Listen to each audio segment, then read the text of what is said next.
Agora a gente segue falando sobre a ansiedade aqui. A psicóloga Karine Luza continua aqui. Tem muitas perguntas, vamos tentar responder algumas. Boa tarde, Fábio, tudo bem? Tudo bem, não mandou o nome aqui. Eu não vou falar o nome, não vou procurar, porque ela está falando de uma amiga ou de um amigo. Eu amo o seu programa e é maravilhoso. Olha, Fábio, eu tô com uma amiga que está assim, chora, só chora, a gente conversa com ela, ela se irrita,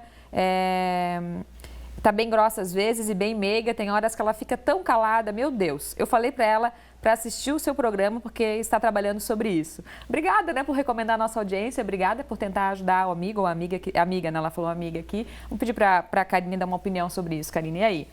Então, depende, né? São poucos dados para a gente ter uma noção do que pode ser.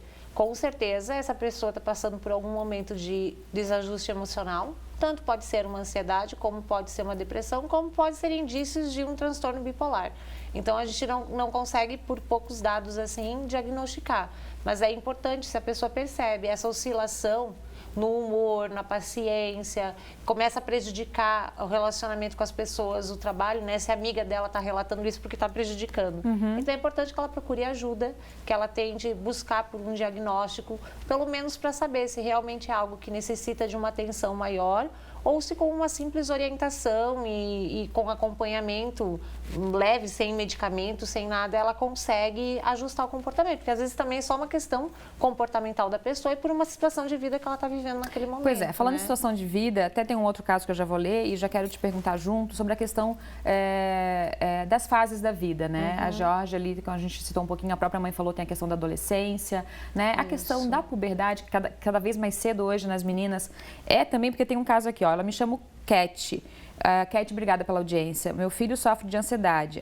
Ele tem exatamente todos esses sintomas da Georgia. Daí é um menino aqui, ele tem 9 anos e quando tem prova ele entra em pânico e está sempre se cobrando pelas notas. Ele está se tratando com psicólogo e aos poucos tem melhorado.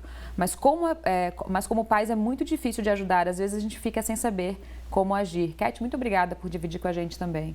Esse momento assim, do início da adolescência, né, essa transição que acontece é muito complicado e até mesmo o diagnóstico ele tem que ser um diagnóstico muito preciso, muito cuidado, porque pode se confundir com sintomas da própria adolescência. Então, na adolescência existe uma busca maior por identidade, uma busca maior por compreender quem eu sou, questionamentos sobre até questões religiosas, os estudos se confundem, então os interesses mudam, né? O interesse não é mais só estudar, eu tenho interesse em ter vida social, interesse em ficar nas redes sociais, em passear com os meus amigos. Então, isso tudo cria uma mescla onde a criança que está entrando, saindo dessa infância, se confunde. E aí é um experimento tão grande de sentimentos que eles não sabem para onde correr, eles não sabem como agir. E aí pode se instalar uma ansiedade por conta dessa dificuldade de compreender o que está acontecendo. E muitas vezes o profissional, o psicólogo, ele não necessariamente ele serve só para um tratamento de uma doença. A gente serve também para essa orientação. Os pais podem buscar uma consulta para fazer esse manejo. Como que a gente lida com o adolescente? Como que a gente lida com essa nova fase? Pois e prevenção, né? Que eu queria chegar agora. Isso. Assim, qual a tua orientação, no geral, para as famílias, né? Ou para as pessoas de todas as idades, assim, para a gente prevenir essa ansiedade que está generalizada, né? Eu falei no começo aqui da semana, o Brasil é campeão de ansiedade, né? Isso, né? Nós temos em torno de 20% das crianças terão ou têm algum tipo de transtorno ansioso, né? O que é bastante. Então, a prevenção é sempre começar dentro de casa, desde pequenininhos, com rotina. Criança ansiosa precisa de rotina. Então, logo a gente entende que toda criança precisa de rotina. Ter horário para tomar banho, ter horário para comer. A criança precisa ter noção do que vai acontecer com ela depois daquilo que ela fez. Então, ela chegou em casa, ela tem que saber o que vai acontecer. Isso reduz, assim, 80% da ansiedade. Ter noção do que vai acontecer. Essa organização, pais que consigam conversar, um ambiente onde ela possa falar dos sentimentos, onde ela seja valorizada. Pode existir, deve existir a cobrança, mas junto com a cobrança precisa vir a valorização de quem ela é. Mostrar para ela que ela é importante, potencializar as facilidades dela, tentar ajudar naquilo que ela tem dificuldade. Então, o ambiente que vai prevenir é o ambiente familiar. E isso aqui também que a gente estava falando no intervalo, né? Que é tablets e celulares, né? Gera uma ansiedade muito grande. Em todo mundo, né? Todo Não mundo. só nas crianças. A gente surta se fica sem bateria. e é adulta. Então, uma criança, ela sente a mesma coisa. Já nasceu com isso, né? Já faz nasceu parte do universo deles. Então, a gente já fez uma vez uma entrevista sobre isso, né?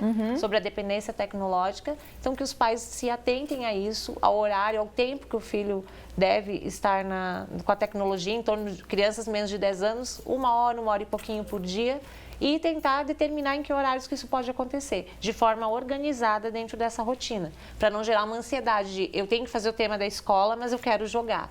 Então, ele tem que saber que ele só joga depois do tema da escola. Isso alivia, porque eu tenho uma previsão do que vai acontecer no meu dia. Eu sei que a minha mãe vai agir dessa forma, meu pai vai agir dessa forma. Isso acalma a criança. E não deixar que a criança seja o adulto da casa. A gente não pode permitir que a criança assuma o papel de adulto, porque isso também gera um conflito muito grande e eles não dão conta. Eles se perdem nisso. Ficam soltos, né?